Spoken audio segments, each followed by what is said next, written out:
Ok, buongiorno a tutti, benvenuti nella grazia e nella pace del nostro Signore, amen? Possiamo dire un grande amen al nostro Signore? Amen. Io vorrei cominciare stamattina leggendo un testo biblico che, se tu vuoi accompagnare o sullo schermo oppure nella tua Bibbia personale, che sia il telefono, che sia la tua Bibbia cartacea, ti invito ad aprire nel libro di Isaia, che è il libro più lungo dei profeti, 66 capitoli. Ti invito ad aprire al capitolo 41, ok? Isaia, capitolo 41, noi leggeremo dal versetto 9 al versetto 11. E questo testo ci parla del carattere di Dio, che sarà anche il tema della nostra predicazione di stamattina, ok? La parola di Dio ci rivela ad ogni passo il carattere del nostro Dio. Quindi ti invito ad aprire Isaia 46 dal versetto 9 fino al versetto 11 e dice così il testo: ricordate il passato, le cose antiche, perché io sono Dio e non c'è alcun altro Dio, sono Dio e nessuno è simile a me. Io annuncio la fine fin dal principio. Molto tempo prima dico le cose non ancora avvenute. Io dico il mio piano sussisterà e metterò a effetto tutta la mia volontà. Chiamo da oriente un uccello da preda, da una terra lontana l'uomo che effettui il mio disegno. Sì, io l'ho detto e lo farò avvenire. Ne ho formato il disegno e l'eseguirò. Che meraviglioso Dio che noi abbiamo. Chi conosce il futuro? Fratelli, chi è che conosce il futuro? Dio. Chi dice le cose prima che succedano? Dio. Chi fa le cose che hanno sempre successo? Dio. Se io entro nei piani di Dio, e ti do un consiglio subito, prima di partire stamattina sono in forma, ok? Non cercare di far entrare Dio nei tuoi progetti, ma fai entrare la tua volontà nei progetti di Dio. Questo ci porterà sempre al successo. Amen, Chiesa?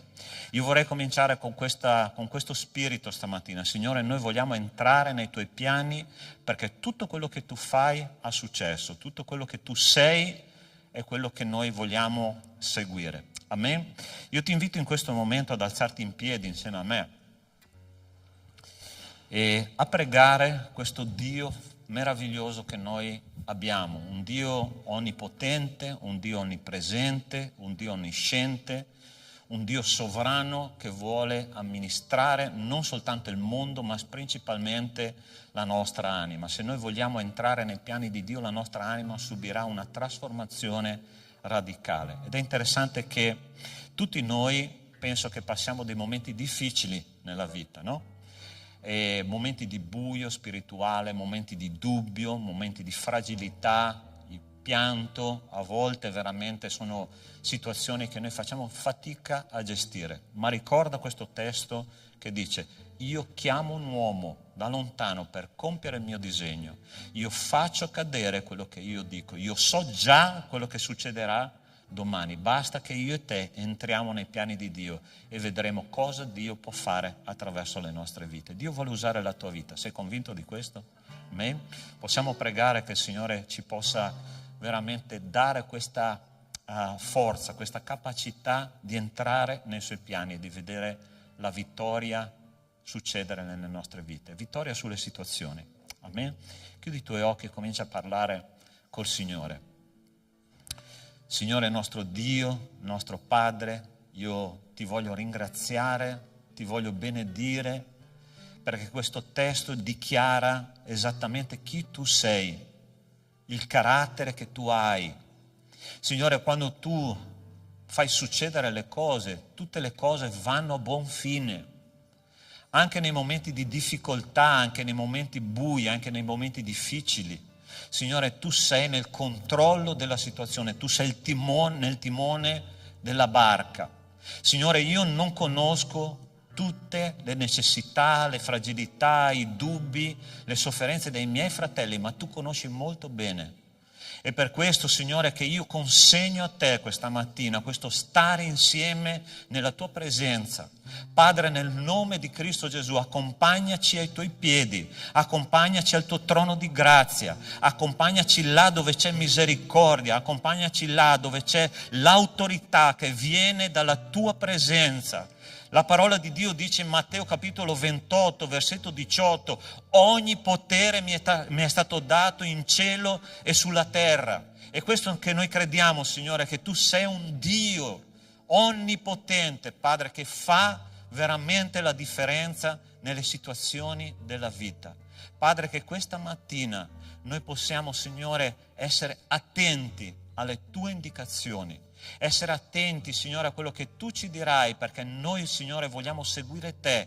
La tua parola dice che tu sei venuto perché noi possiamo avere vita e vita abbondante. Il nemico viene per distruggere la nostra vita, ma noi vogliamo seguire i tuoi passi, Signore, e in mezzo alle difficoltà proclamare che tu sei il Signore. Grazie, Signore, per quello che tu sei e per quello che tu farai questa mattina. Confido in te e nella tua opera, nel nome di Cristo Gesù. Amen e amen. Il popolo di Dio è un popolo che benedice, perciò io ti invito, ok, a lasciare il tuo posto, non alla persona vicino a te, alla persona che non conosci, in qualche fila più in là, qualche fila avanti, sinistra, destra, vai a salutare una persona che non conosci, ok? E dai una parola di benedizione. Per favore, lascia la tua zona di comfort. Ok? Il popolo di Dio è un popolo che benedice.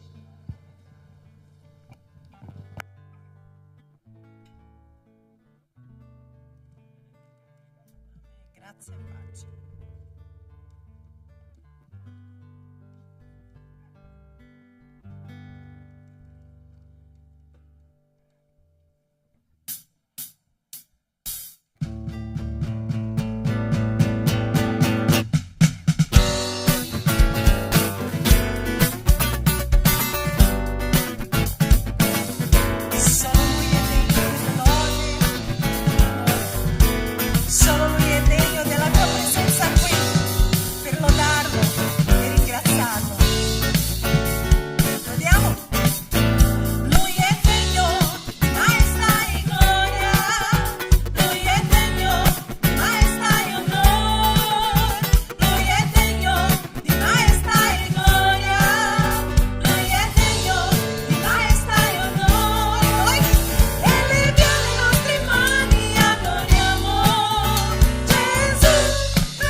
meraviglioso.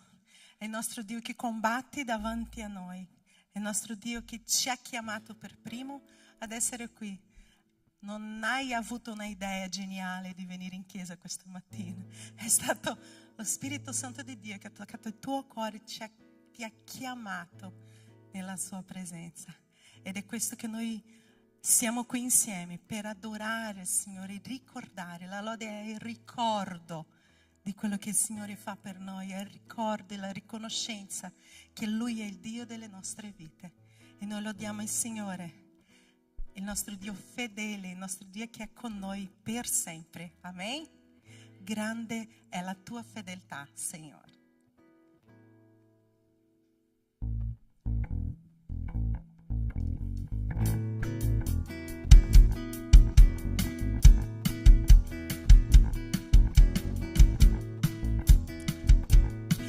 La certezza son di Gesù,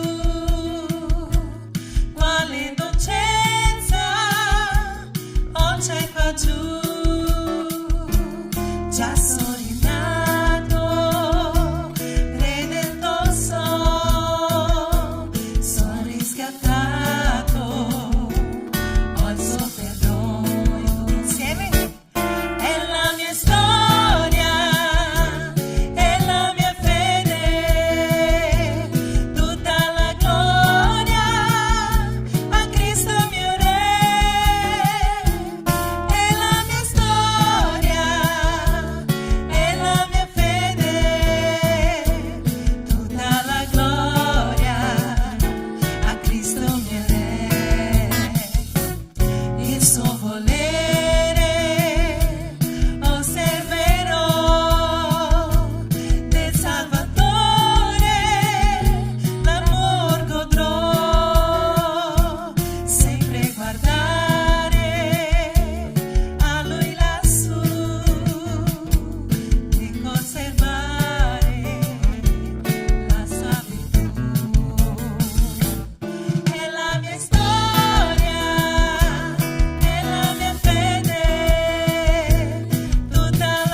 È la mia storia, è la mia fede, tutta la gloria a Cristo mio Re. È la mia storia, è la mia fede, tutta la gloria a Cristo mio Re. Tutta la gloria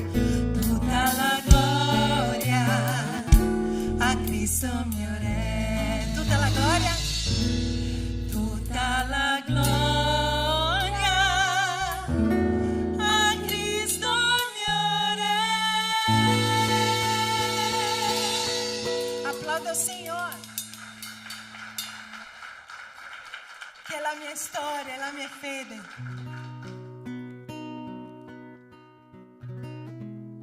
E sia fatta la sua volontà, così in cielo come in terra, così in cielo. Che il Signore possa, tramite il suo Spirito Santo, darci ogni giorno il nostro pane quotidiano, il nostro manuale di istruzione per la nostra vita, perché tante volte non sappiamo dove andare, tante volte non sappiamo cosa fare, ma il Signore dice quello che è collegato alla vite. Giovanni 14 c'è scritto: io sono la via, la verità, la vita. E quindi dà buoni frutti. E questo, quando noi siamo collegati al Padre, noi abbiamo ogni giorno la caratteristica del nostro Dio, perché noi siamo stati creati alla sua immagine e noi dobbiamo cercare questo ogni giorno. Dobbiamo cercare questo. Io non sono degna di essere qui davanti per dire queste cose. Io dipendo dalla misericordia del Signore ogni giorno, come tutti noi. Ma io lodo il Signore perché Lui mi fa svegliare ogni giorno e mi fa accendere questa fiamma dentro di me. Signore, io ti lodo perché tu sei un Dio meraviglioso. Signore, io ti lodo perché nonostante non meritando niente, il Signore mi dà, il Signore guarisce, il Signore mi insegna. E io ti lodo, Signore, perché so che il domani appartiene a te. E io ti lodo perché tu ci dai, Signore, questa tranquillità e questa consapevolezza che solo tu, Signore, solo in te, Signore, noi abbiamo pace, noi abbiamo la vita in abbondanza, noi riusciamo a capire quello che succede nelle nostre vite. A te tutta la lode, tutto l'onore, Signore, noi diamo a te, oh Padre. Facci, Signore, dimenticare di ciò che non appartiene a te, Signore. Facci ricordare e cercare il tuo volto ogni giorno, affinché queste cose che non sono tue, Signore, escono dalle nostre vite, affinché noi avremo veramente questa vita in abbondanza, Padre. Lodo il tuo nome, Signore, affinché la tua volontà sia fatta nella nostra vita, Padre.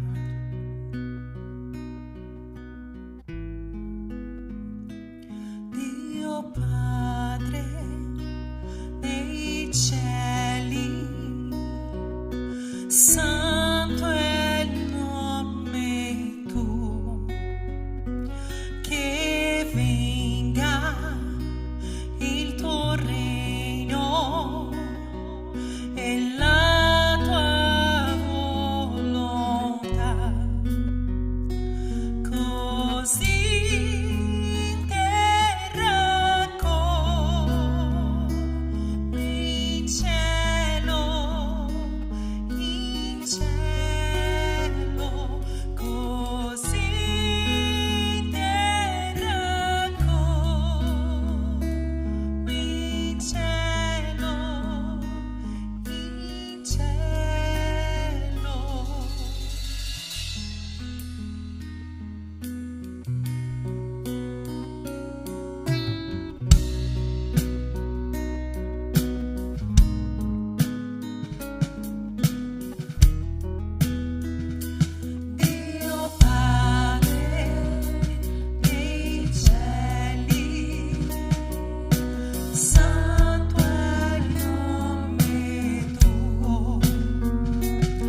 possiamo guardare, Signore, verso di te.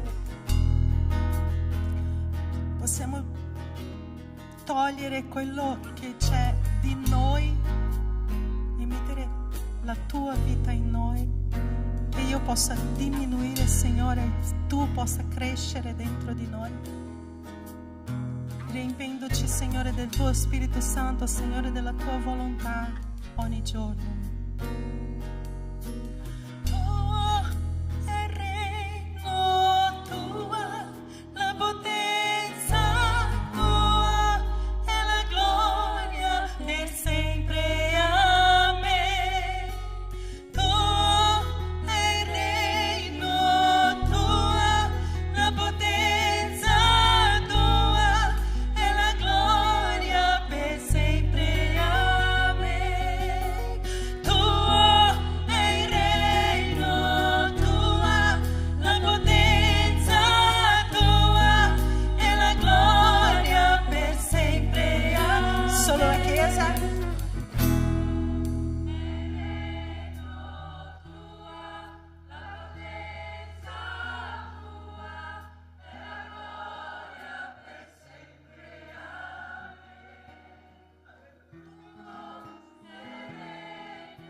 Lodato sia il tuo nome, Signore. Tua è la gloria, la potenza. E noi rendiamoci a te, Signore. E chiediamoci, Signore, che tu possa parlare ai nostri cuori. Possa, Signore, il tuo Spirito Santo, Signore, tramite il Pastore Sandro, parlarci, Signore, trasformarci, Signore, questa mattina. Ti lodiamo, Signore, nel tuo nome noi chiediamo. Amen e amen. Potete sedervi.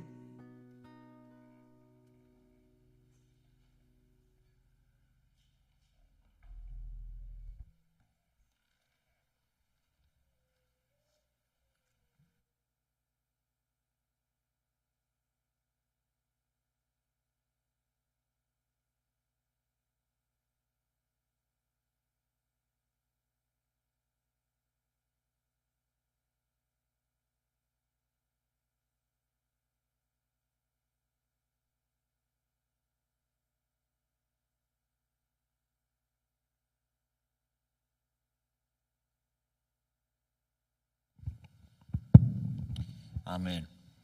Potremmo anche finire qua il nostro culto, no? Abbiamo già fatto un'adorazione bellissima, ma adesso dobbiamo ascoltare quello che il Signore ha per noi. Noi stamattina leggeremo 2 testi, voi sapete che siamo nel mese della Pasqua, no? E che ci parlano della... non so cosa è successo qua.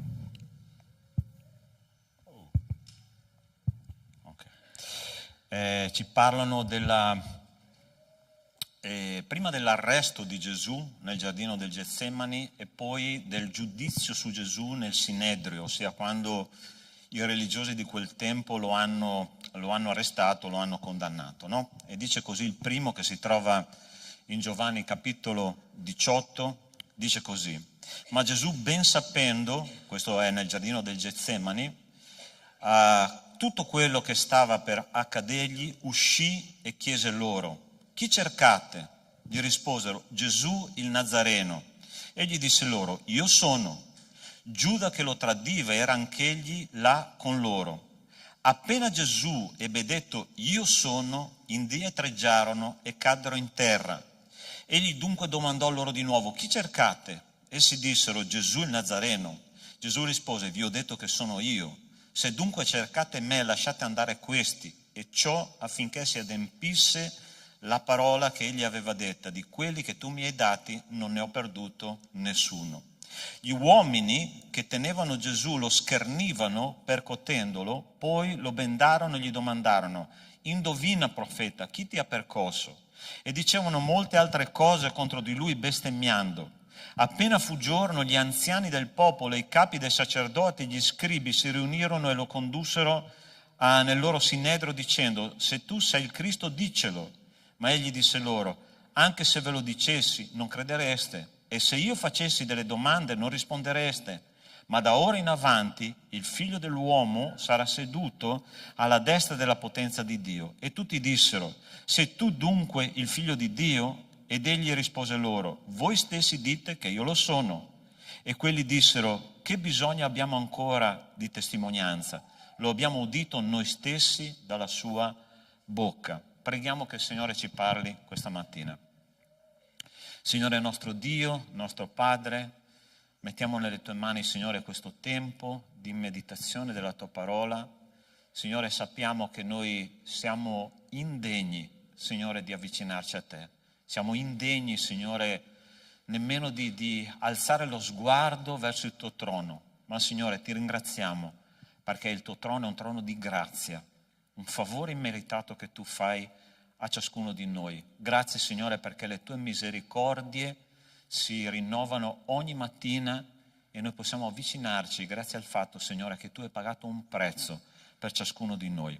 Grazie, Padre, per questo, ti benediciamo e ti lodiamo nel nome di Cristo Gesù. Amen. Allora, erano le ultime ore di vita del nostro Signore Gesù Cristo, no? E noi abbiamo letto il primo testo che ci parla del fatto che lui è stato arrestato nel giardino del Getsemani e quella notte è stata una notte veramente drammatica. Allora, gli eventi stavano precipitando. Allora, Giuda lo aveva tradito già, l'aveva venduto per 30 denari come uno schiavo. I suoi discepoli, appena hanno saputo che Gesù di lì a poco sarebbe stato crocifisso, hanno cominciato a litigare. Il testo biblico ci dice questo, non in questo testo ma in un altro biblico, hanno cominciato a litigare per vedere chi era il migliore tra di loro. Uno voleva essere alla destra, l'altro voleva essere alla sinistra nel trono della gloria. 480 soldati stavano arrivando per arrestare Gesù, ossia gli eventi stavano veramente precipitando. Sembrava che ogni cosa che avesse costruito il Signore fino a quel momento lì stava crollando come un castello di carta. Allora ci sono delle volte nella nostra vita, fratelli, che noi facciamo di tutto perché una cosa funzioni e a un certo punto tutto crolla, tutto va storto, tutto diventa difficile. Ma se noi leggiamo bene il testo, no, noi vediamo una cosa molto interessante. Mentre arrivavano questi soldati, proprio nel momento in cui sono entrati nel giardino del Getsemani, la parola di Dio ci dice, passiamo la slide per favore, dice: appena Gesù ebbe detto loro io sono, ok, che cosa succede? Indietreggiarono e caddero a terra. La stessa espressione che Gesù ha usato è la stessa espressione che Dio ha usato nell'Antico Testamento, in Esodo capitolo 4, quando Mosè è stato chiamato al ministero quando aveva 80 anni. Mosè, io sono. Nel momento in cui Gesù stavano arrivando questi nemici per arrestarlo, lui ha detto io sono, e nel momento in cui lui ha pronunciato queste due parole che significano io sono stato, io sono oggi e sarò sempre lo stesso, ossia praticamente Gesù stava dichiarando di essere Dio, okay? Dio fatto carne. E nel momento in cui lui ha dichiarato questa cosa, una potenza è uscita da lui e le persone non solo sono indietreggiate ma sono cadute per terra come dei birilli, ok? Quindi quello che lui stava esprimendo ha fatto uscire da sé una potenza incredibile. Ma Gesù, nonostante tutto, nonostante tutto quello che lui aveva costruito, sembrava che stesse crollando, i suoi discepoli sarebbero fuggiti, lui sarebbe stato arrestato, lui sarebbe stato giudicato, lui sarebbe stato flagellato, lui sarebbe stato crocifisso. Quello che ci dice questo testo è che lui era nel controllo della situazione e stava dicendo io vi permetto che succeda tutto questo perché io sono un Dio sovrano. Ho una buona notizia per te. Noi abbiamo bisogno di un Dio sovrano nella nostra vita. Noi abbiamo bisogno di un Dio che sia nel controllo della nostra vita anche quando sembra tutto andare storto. E sai perché? Perché un Dio sovrano porta a termine i suoi piani nonostante tutto, e noi dobbiamo entrare nei suoi piani, noi dobbiamo vedere che cosa Lui sta facendo, unirci a Lui, perché tutte le volte che noi ci uniamo a Lui, noi vinciamo. Amen, Chiesa? Nel periodo più buio della tua vita, guarda il Signore. Nel periodo più difficile della tua vita, guarda il Signore, perché Lui è un Dio sovrano che controlla gli eventi della nostra vita. Lui mette e permette delle situazioni affinché noi possiamo crescere nelle vie del Signore. E quella storia che ci racconta in quella notte del giardino del Getsemane ci dice: io ho un Dio che controlla tutta la storia umana e controlla la storia della mia vita. Voglio leggerti 3 testi che si trovano, uno in Atti degli Apostoli, uno in Efesini e uno nel Salmo 139. Dice così: egli ha tratto da uno solo tutte le nazioni degli uomini, perché abitino su tutta la faccia della terra, avendo determinato le epoche loro assegnate, i confini della loro abitazione, affinché cerchino Dio, se mai giungano a trovarlo come a tastoni, benché Egli non sia lontano da ciascuno di noi. Non preoccuparti del mondo che va al rovescio, non preoccuparti delle guerre, non preoccuparti degli eventi, perché Dio ha determinato epoche, Dio ha determinato chi governerà cosa, Dio ha detto quando saranno gli ultimi giorni dei dittatori, Dio sa che cosa succederà, Dio determina la storia di questo mondo. Non ti devi preoccupare, mettiti nelle tue braccia. Un giorno Davide ha detto: mi sono riposato sul tuo seno, Signore, come un bambino svezzato sul seno di sua madre. Tu ti riposi in Dio. Buongiorno, tu ti riposi in Dio. Nelle situazioni complicate ti riposi in Dio. Sì, voglio leggerti un altro testo, Efesini, capitolo 2, dice: infatti noi siamo opera sua, essendo stati creati in Cristo Gesù per le buone opere che Dio ha precedentemente preparate affinché le pratichiamo. Dio è sovrano perché ha determinato e ha tracciato, ha disegnato la tua strada per ogni giorno. Sai qual è che noi dobbiamo, la cosa che ci preoccupa di più? Signore, cosa devo fare oggi? Esattamente quello che io ho progettato per la tua vita. Perché noi abbiamo bisogno di un discepolato profondo? Perché noi abbiamo bisogno di stare a contatto con Dio e di spendere tempo per stare con il nostro Dio? Perché Dio domani, oggi, stasera, fra 2 minuti, Lui ha preparato un'opera per te, e la cosa che io devo fare è aprire i miei occhi spirituali e dire: Signore, dove Tu stai agendo in modo che io mi unisca a Te e possa vincere insieme a Te, perché Tu sai che Dio vince sempre. Io e Dio facciamo la maggioranza, tutti possono essere contro. Ma se io e Dio siamo d'accordo e io entro nei piani di Dio, io vinco sempre. Fratelli, noi abbiamo un Dio che vince e Lui ha preparato un'opera per te oggi e Lui vuole che tu lo segua. Tante volte noi ci chiediamo: Signore, ma dove sei?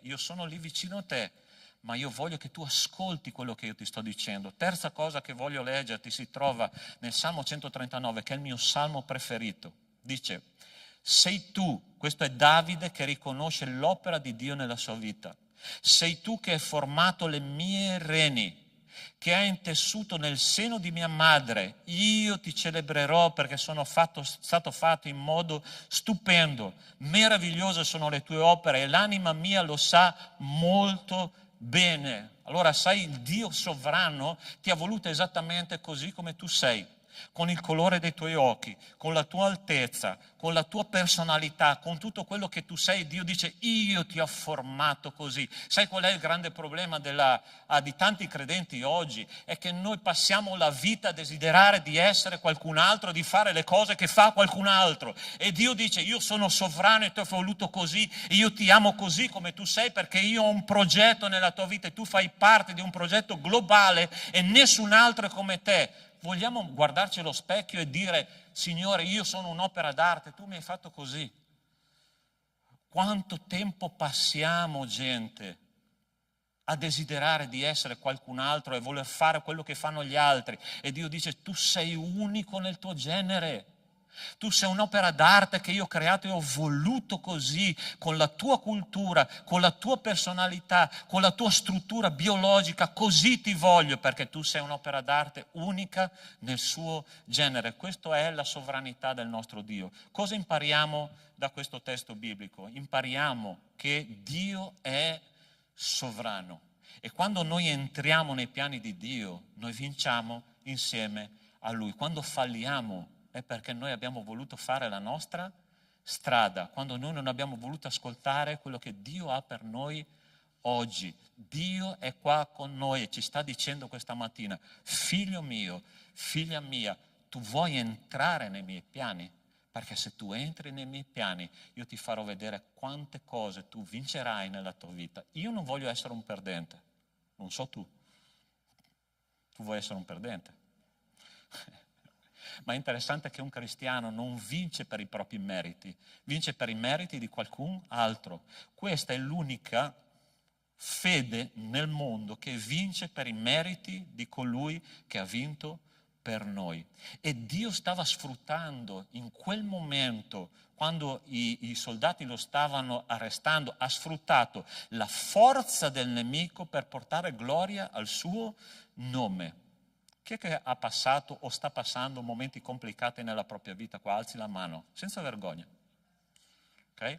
Sta passando o ha passato nella propria vita momenti complicati. Gesù stava passando un momento complicato, sì o no? Tutto stava crollando, almeno sembrava. Ma lui ha detto: io sto permettendo al male di agire perché io sfrutterò il male per portare gloria al mio nome.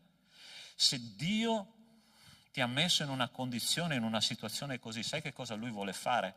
Mostrare la sua gloria nella tua vita. Tu vuoi questo? Tu vuoi che Lui si manifesti in modo glorioso? Quando io leggo la parola di Dio, fratelli, e vedo quella situazione, no? Ti ricordi della storia di Lazzaro e delle due sorelle? Le due sorelle agitate: Signore, vieni perché il tuo amico, quello che tu ami, sta morendo, è una malattia grave. E Gesù fa la scelta più assurda, umanamente parlando, di un amico. Ossia, aspettiamo ancora un po'. Come, Signore, aspettiamo ancora un po'? Vieni, è un'urgenza. Aspettiamo ancora 2 giorni. E Gesù va là. Sono passati 4 giorni da quando lui è morto ed è dentro nella tomba. E le due sorelle, tutte e due, dicono la stessa cosa: Signore, se tu fossi stato qua, hai mai detto questo al Signore? Signore, se tu avessi risposto prima alla mia preghiera, solo io ho pregato così. Signore, se tu mi avessi risposto prima a questa necessità. E il Signore che cosa fa? Non preoccupatevi, perché io sono la risurrezione e la vita. E dopo 4 giorni Gesù ha risuscitato Lazzaro e centinaia di persone hanno creduto in quel miracolo. Perché? Perché Dio è sovrano perfino sulla morte. Dio è sovrano sulla malattia. Dio è sovrano sul tuo conto in banca.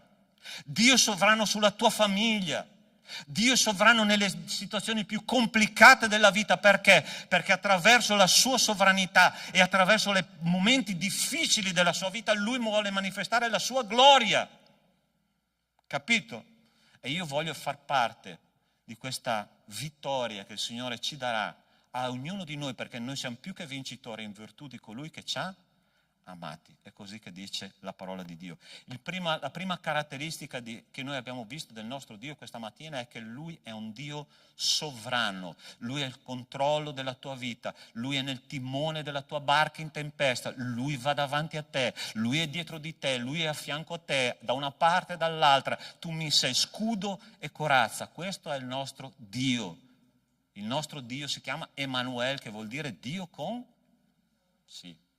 È Dio con noi, è Lui che ci guida. Seconda cosa che vogliamo vedere stamattina, dice questo testo che Dio è amore. Allora sta attento, o sta attenta. Gli uomini che tenevano Gesù, questo Gesù stava per essere giudicato, e dice: gli uomini che tenevano Gesù schernivano percotendolo, poi lo bendarono e gli domandarono: indovina, profeta, chi ti ha percosso? E dicevano molte altre cose contro di lui bestemmiando. Allora, tu prova a immaginare cosa stava subendo Gesù in quel momento. Allora, sta attento. Lui stava per essere tentato dal nemico. Allora, lui aveva dichiarato poco prima, io sono, ok? Perciò cosa voleva dire? Io sono quello che era, quello che è e quello che sempre sarà. Io sono Dio fatto carne. E nel momento in cui lui stava per essere schernito, sputato, percosso, preso in giro, tu provi a immaginare la parte umana di Cristo come era tentata. Ok, adesso, visto che io mi alzerò, aprirò i miei occhi, farò uscire un raggio laser davanti a tutti questi, li incenerisco dal primo all'ultimo. Gesù era tentato in quel momento lì. E Gesù è stato tentato per il suo ministero tutto, dall'inizio fino alla fine. Ti ricordi quando la prima cosa che è successa, quando Gesù è entrato nel ministero, che cosa è successo? Lui dice che lo Spirito Santo l'ha accompagnato nel deserto per essere tentato. Se tu sei il figlio di Dio, di che questi pani diventino, cioè di queste pietre diventino pani. Se tu sei il figlio di Dio, fa che questa necessità che tu hai, perché sono 40 giorni che non mangi, Gesù, ok? Quindi fa che queste pietre diventino pani. Gesù ha detto, non di solo pane vive l'uomo, ma di ogni parola che procede dalla bocca di Dio. E poi Gesù è stato tentato davanti al ministero qua. Poi Gesù è stato tentato sulla croce, quando gli ha detto, se tu sei il figlio di Dio, scendi giù dalla croce, mostraci che sei veramente il figlio di Dio. Dall'inizio alla fine del suo ministero, lui è stato tentato. Ma c'è una buona notizia per me e per te. Gesù ha resistito dall'inizio alla fine a tutte le tentazioni. E sai perché? Perché lui aveva una missione, perché lui doveva portare a termine una missione sulla croce. E quando lui ha chiuso la sua missione, ha detto è compiuto. Dopo parleremo un po' di più di queste ultime parole che ha detto Gesù sulla croce. E sai perché? Perché lui doveva portare a termine una missione. Quella missione sei tu. Dio è amore. Attraverso questo testo noi vediamo che lui è andato avanti perché lui aveva delle anime da salvare e quell'anima sei tu. Lui ha resistito, lui ha tenuto duro, lui ha detto io non metterò al centro me stesso perché ci sono delle persone là nel 2025. Cosa ne abbiamo oggi? Che data è? 27. Perché nel 2025 di aprile ci sono delle persone che hanno bisogno di ascoltare la mia parola. Io andrò avanti fino alla fine, io amo quelle persone. E Giovanni 3,16 che cosa dice? Poiché Dio ha tanto amato il mondo che ha dato se stesso, dato suo figlio, affinché chiunque crede in lui non perisca ma abbia vita eterna. Il tuo nome era scritto nel libro della vita ancora prima che tu nascessi. E sai perché? Perché Cristo era determinato nel suo amore ad andare avanti fino alla fine, non cadere nella tentazione, perché il tuo nome era più importante del suo nome in quel momento lì. Cristo ha deciso come Dio illimitato di scendere in un corpo limitato, un Dio infinito di scendere in un corpo che era un corpo umano e sofferente. E Gesù è stato uomo fino in fondo, Lui ha sofferto psicologicamente, spiritualmente, fisicamente, perché? Perché Lui è amore. La sua missione sei tu. La sua missione sei tu. Fratelli, io quando ascolto queste parole, io vorrei saltare qua. Non mi sento più un pastore battista, mi sento un pastore pentecostale.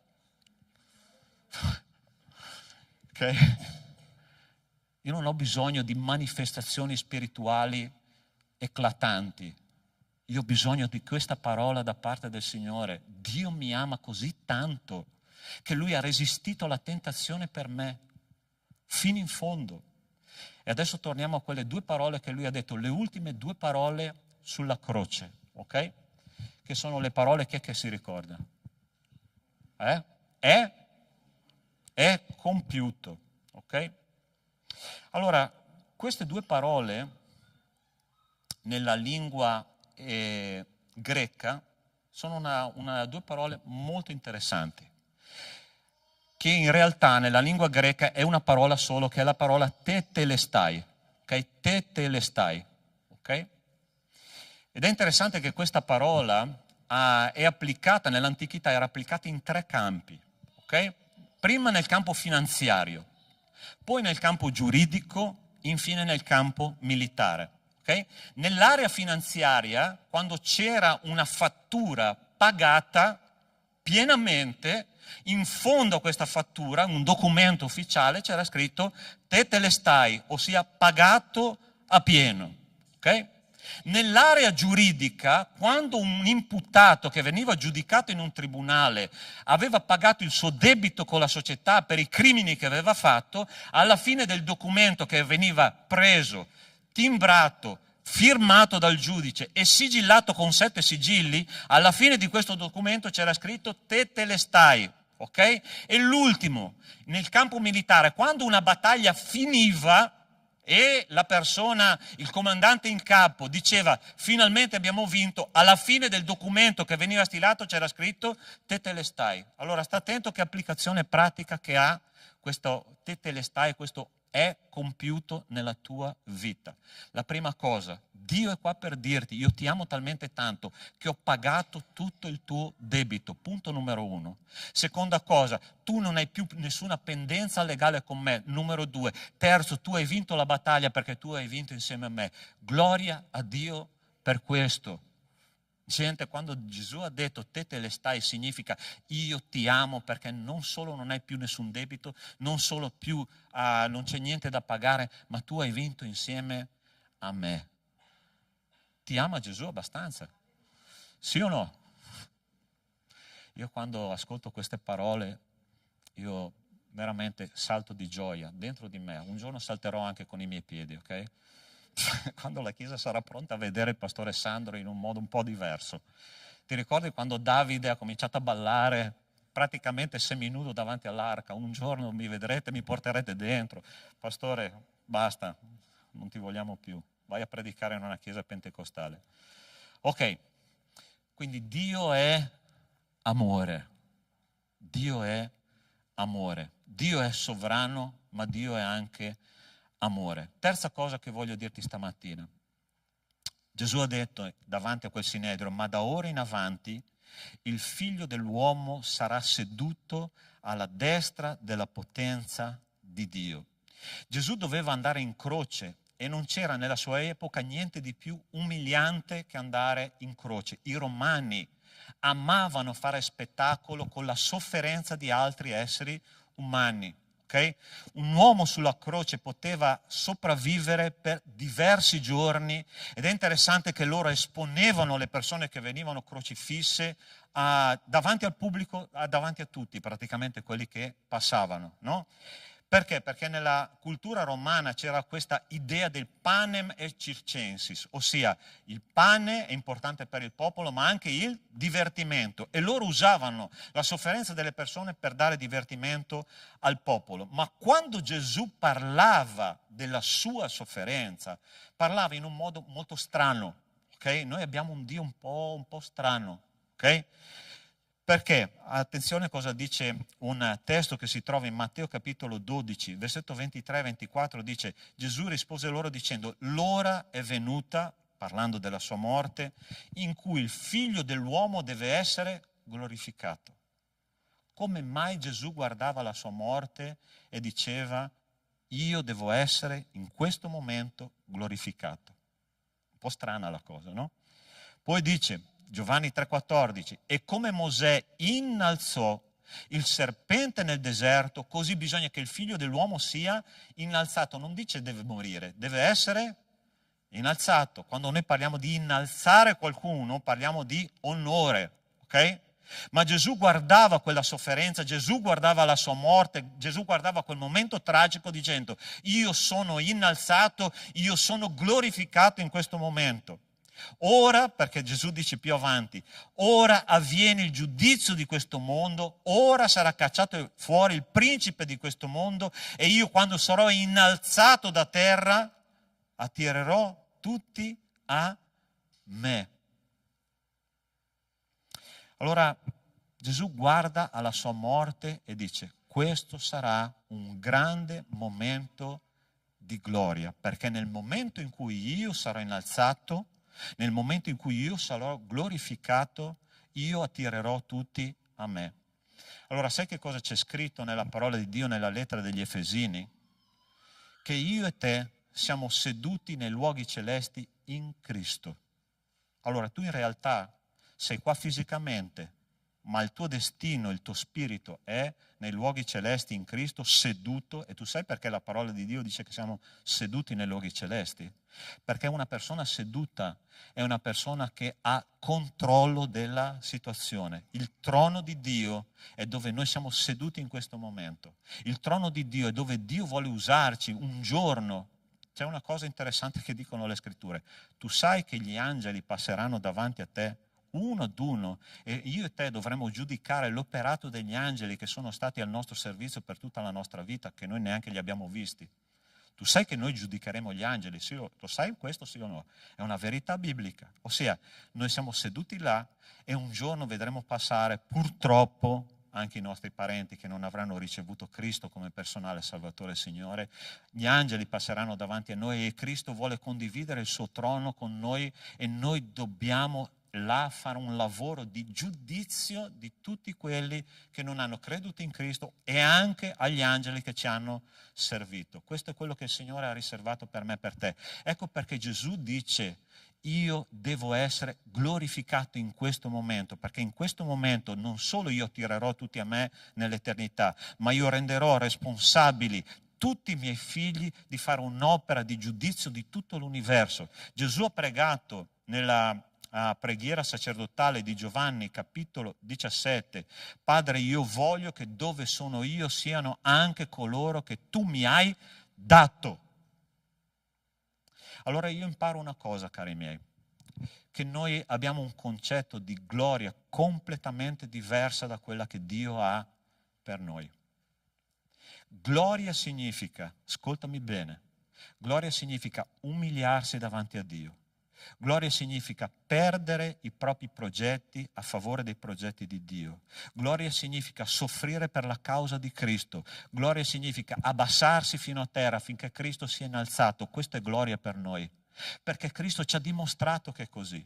E la parola di Dio in Filippesi dice che Cristo nella prima fase della sua vita ha subito una fase di umiliazione affinché lui potesse essere esaltato come Cristo, veramente come Dio alla destra del Padre.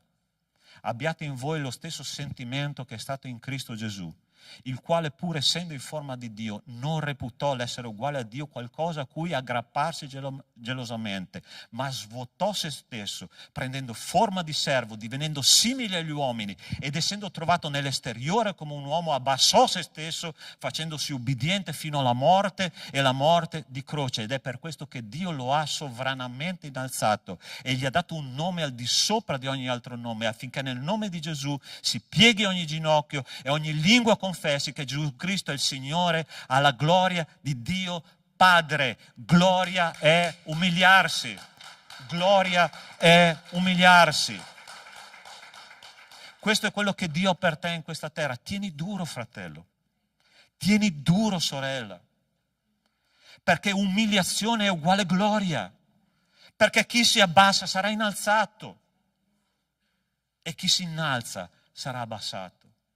Il nostro Dio vede la gloria in un modo completamente diverso da noi. Croce uguale gloria. E quando Cristo ci dice di portare la nostra croce, è perché Lui vuole darci una gloria molto più grande di quella che tu puoi ottenere su questa terra, che non è l'applauso degli uomini, non è l'applauso di una laurea, non è l'applauso di aprire una propria azienda, non è l'applauso di essere arrivato alla fine della vita con tutta la famiglia a posto, con la salute a posto, con tutto in ordine. No, non è questa la gloria di Dio. La gloria di Dio è: umiliatevi sotto la potente mano di Dio affinché Egli vi innalzi a suo tempo. Tieni duro, umiliati, e più ti umilierai, più la gloria di Dio sarà manifestata nella tua vita. Voglio leggerti un ultimo testo che dice così: e noi tutti, Paolo Apostolo, quello che aveva capito che cosa significava umiliarsi per ottenere la gloria, e noi tutti, a viso scoperto, contemplando in uno specchio la gloria del Signore, siamo trasformati nella sua stessa immagine di gloria in gloria secondo l'azione del Signore che è lo Spirito. Tu hai lo Spirito di Dio. Dio vuole trasformare la nostra vita di gloria in gloria, di umiliazione in umiliazione, per farci sperimentare quella pace, quella gioia, quella pienezza che Gesù ha riservato per ciascuno di noi. L'ultimo testo che citerò stamattina è questo: il ladro non viene se non per rubare, uccidere, distruggere. Io sono venuto perché abbiano vita e vita in abbondanza. Questo è il progetto di Dio per ciascuno di noi, un Dio sovrano, un Dio che ama profondamente il suo popolo perché Lui è amore, Lui non dà amore, Lui è amore, e infine un Dio glorioso che vuole trasformarci a sua immagine e somiglianza ogni giorno di più. Tu vuoi questo Dio qua nella tua vita? Amen? Possiamo pregare?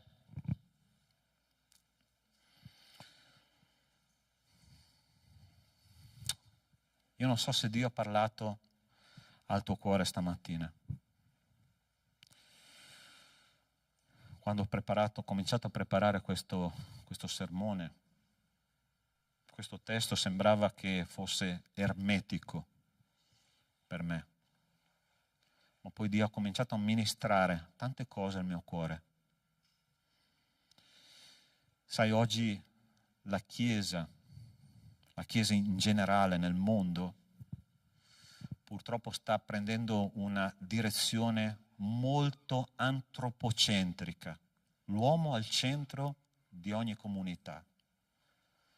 E questo testo mi ha detto invece una cosa diversa, mi ha detto: Pastore Sandro, voglio che la vostra Chiesa sia una Chiesa teocentrica, Dio al centro, non l'uomo al centro. Qua nessuno deve brillare se non Cristo. È Lui la stella del mattino, è Lui il nostro Signore. Io vorrei stamattina pregare per te e insieme a te, ok? Io non so come sta la tua vita spirituale, invito qua già il gruppo di lode, per favore. Ma questa mattina io vorrei, insieme a voi, rifare un patto col nostro Dio. Questo Dio sovrano, questo Dio amore, questo Dio glorioso, che torni a essere il centro della nostra vita. Un momento di consacrazione, un momento di arresa al nostro Dio. E se tu sei qua stamattina e stai dicendo: Pastore, questa parola era per me, io vorrei che tu ti alzassi lì dove tu sei e voglio pregare insieme a te. Dio ti benedica qua sulla mia destra, Dio ti benedica, amen, Dio ti benedica là dietro, amen, amen. Il Signore ha toccato il tuo cuore e adesso Lui ti sta dicendo: svuota tutto quello che tu hai dentro affinché io possa riempirti.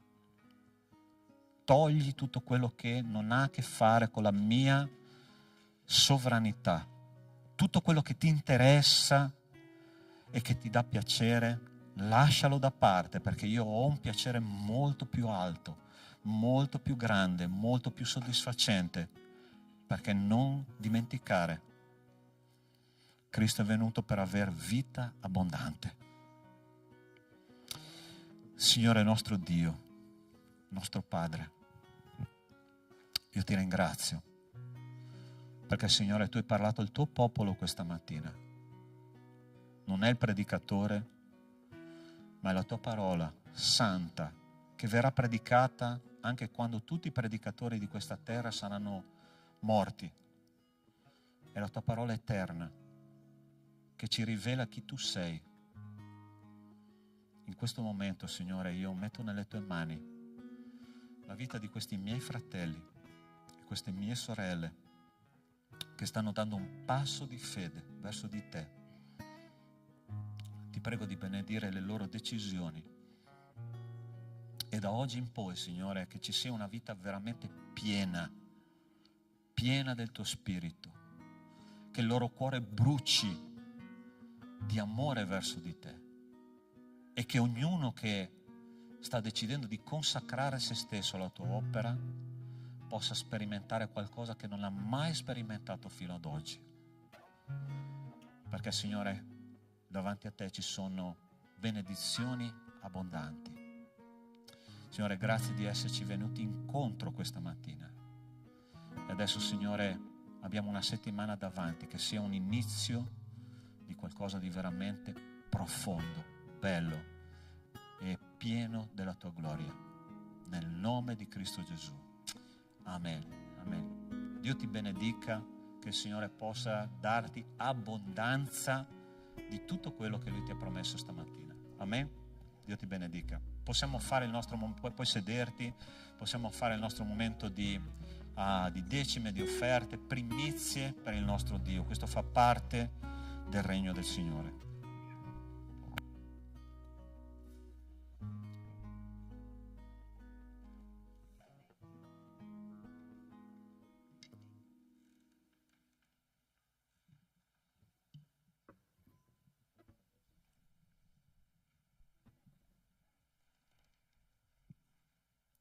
Alziamoci in piedi. Lui è degno di maestà e onore e gloria. Lodiamo il nostro Dio.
Signore, ti ringrazio, Padre, per il culto di questa mattina, ti ringrazio per la tua presenza, ti ringrazio per il messaggio che hai dato ad ognuno di noi, Signore, per l'incoraggiamento che ci hai dato, per aver usato la vita di Pastor Sandro per poter parlare a noi, Signore. Ti ringrazio per tutte le benedizioni che ci hai dato, per tutte le benedizioni che ci hai promesso, Signore. Ti ringrazio perché ci dai la possibilità di avere qualcosa da offrire a te, Signore. Ti ringrazio perché ci dai un lavoro, o comunque ti stai prendendo cura anche di questa parte, Signore, delle nostre vite. E ti ringrazio perché ci ami in un modo profondo, in un modo perfetto. Ti ringrazio perché tu sei Dio. Ti ringrazio perché è tutto sotto il tuo controllo, perché tutto segue la tua volontà, Signore. E questo è un conforto enorme per le nostre vite, per i nostri cuori, Signore. Sapere che tu sei nel controllo di tutto, sapere che tu hai tutto nelle tue mani e sapere soprattutto che tutto coopererà al nostro bene, Padre. Ti ringrazio per questo, Signore. Ti ringrazio davvero per la presenza di ogni mio fratello, ogni mia sorella, Padre. Ti chiedo di benedire le loro vite grandemente. Ti chiedo di poter stare insieme a loro in ogni momento, che loro possano sentire intensamente la tua presenza, Padre, e che loro possano vivere una vita consapevoli del tuo amore verso di loro, consapevoli di quanto tu li ami, di quanto hai sacrificato per ognuno di loro, Padre, e che non possano mai mettere in dubbio la certezza della tua presenza, della tua esistenza, che non possano mai mettere in dubbio il tuo amore per loro, che non possano mai mettere in dubbio tutte queste cose, Signore. Ti ringrazio per tutto, nel nome santo di Gesù. Amen. Potete sedervi?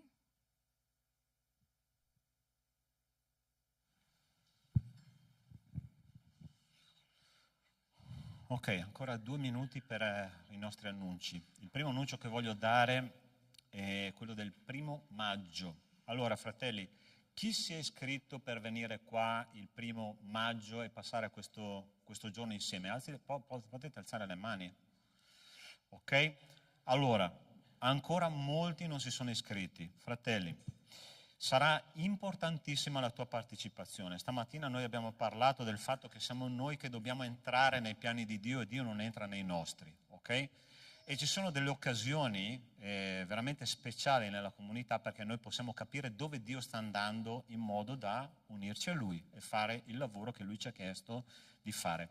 Perché il 1° maggio è importante che stiamo insieme? Perché ci sarà tutta una programmazione che farà vedere alla Chiesa che cosa Dio vuole da noi in questo 2025. Perciò sarà importantissimo che tu possa partecipare. Se tu ancora non ti sei iscritto, puoi parlare con me, puoi parlare col pastore Caio, ma fondamentale è la tua partecipazione, ok? Perché veramente faremo dei workshop, vedremo che cosa Dio sta dicendo alla sua Chiesa da qualche mese. Stiamo pregando perché io non voglio sinceramente che qualcuno di noi rimanga fuori dai piani di Dio per la Chiesa Battista Agape. Perciò sarebbe veramente bello che tu potessi partecipare, oltre ai pesci arrosto che offrirà il nostro fratello Furio, ok? Che non è una cosa da poco, e al churrasco che verrà offerto dai nostri fratelli brasiliani, ci sarà anche un cibo spirituale veramente per tutta la giornata, quindi un'occasione veramente bella per stare insieme, mangiare cibo fisico e anche mangiare cibo spirituale, ok? Quindi se vuoi iscriverti il costo è di 10 euro a persona o come famiglia 25 euro, ok? Quindi puoi iscriverti parlando con me o con il pastore Caio.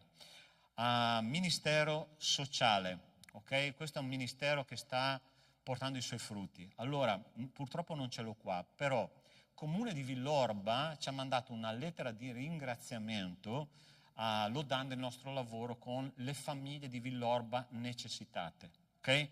Sia noi settimanalmente andiamo nelle famiglie, nelle case, per portare dei pacchi alimentari a persone che hanno bisogno, famiglie che hanno bisogno. Abbiamo qua delle famiglie che stanno frequentando la nostra chiesa, no? E noi abbiamo l'opportunità, una porta aperta per poter predicare il Vangelo, pregare per queste persone, veramente incredibile. Non possiamo lasciar perdere questa opportunità che il Comune ci ha dato. Allora, l'altra cosa, c'è bisogno di operai, ossia famiglie o persone che possano dare la loro disponibilità almeno qualche sabato al mese, se non tutti i sabati, 1 o 2 sabati al mese. Veniamo qua, facciamo dei pacchi alimentari, portiamo nelle famiglie e soprattutto portiamo il Vangelo a queste famiglie. Quindi se tu ti senti chiamato a fare un'opera di questo genere, io ti chiedo di poter parlare con me, parlare con mia moglie, oggi non c'è, ma puoi parlare con me e noi provvederemo a inserirti nel ministero, ok? Altro annuncio, ok? il nostro campeggio giovani e adolescenti. Fine maggio 30 e 31, sì, però dovete iscrivervi, ok? Tutti, che bello, sì, ma l'iscrizione. Gente, ancora né un adolescente né un giovane si è iscritto. Io ho fede in Dio, ma non negli uomini, ok? Quindi, se voi dovete o potete partecipare, parlate con me, sono il responsabile della gestione di tutta l'amministrazione del campeggio. Papà e mamme, per favore, aprite le tasche e investite nei vostri figli, perché sarà un 4 giorni di full immersion con la parola di Dio, la comunione fraterna. Quest'anno sarà a Barcis, in provincia di Pordenone, un posto bellissimo sul lago. Costo è di 120 euro, ok? Per il secondo figlio 110. Quindi se tu puoi pagare anche in 2 rate, quindi la Chiesa sta facendo uno sforzo veramente grande, ma ci vuole un passo da parte tua, ok? Lazzaro, esci fuori dalla tomba, va bene? Ecco. Altro annuncio. Agape Kids, io qua non ho notizie. Jacqueline, hai qualche notizia? Ok, chi si sente chiamato al ministero Agape Kids, ossia lavorare con i bambini, può parlare con Jacqueline, oppure, sì, con Jacqueline intanto, va bene? Altro annuncio? Era l'ultimo? Sì? Ok, grazie a Dio, sono finiti. È più facile predicare per me che non dare gli annunci, fratelli, è difficile. Va bene, possiamo alzarci in piedi e chiudiamo il nostro culto con una preghiera. E pensa a tutto quello che Dio ha messo sulla tavola per te oggi, no? Oggi è un giorno in cui noi possiamo sperimentare la grazia di Dio. Il culto non finisce qui. Il culto continua a casa, con la tua famiglia, il culto continua a casa durante la tua settimana di lavoro, con le tue attività domestiche, con tutto quello che tu farai. Il culto al Signore non si ferma mai, ok? Io dico sempre che il culto, sto modificando anche questa idea, no? Dico sempre che il culto della domenica comincia il sabato, ma il culto della domenica comincia veramente il lunedì, ok? Il culto della domenica finisce a mezzogiorno circa, ma subito dopo già comincia il culto per la settimana dopo. Ossia, tu arriverai domenica prossima lodando, adorando il Signore, perché hai lodato, adorato il Signore durante tutta la tua settimana. Ed è questo che noi pregheremo affinché il Signore possa veramente aiutarci ad adorarlo in ogni nostra attività. Chiudi i tuoi occhi. Signore nostro Dio, nostro Padre, io ti ringrazio perché, Signore, tu sei stato presente in mezzo a noi questa mattina.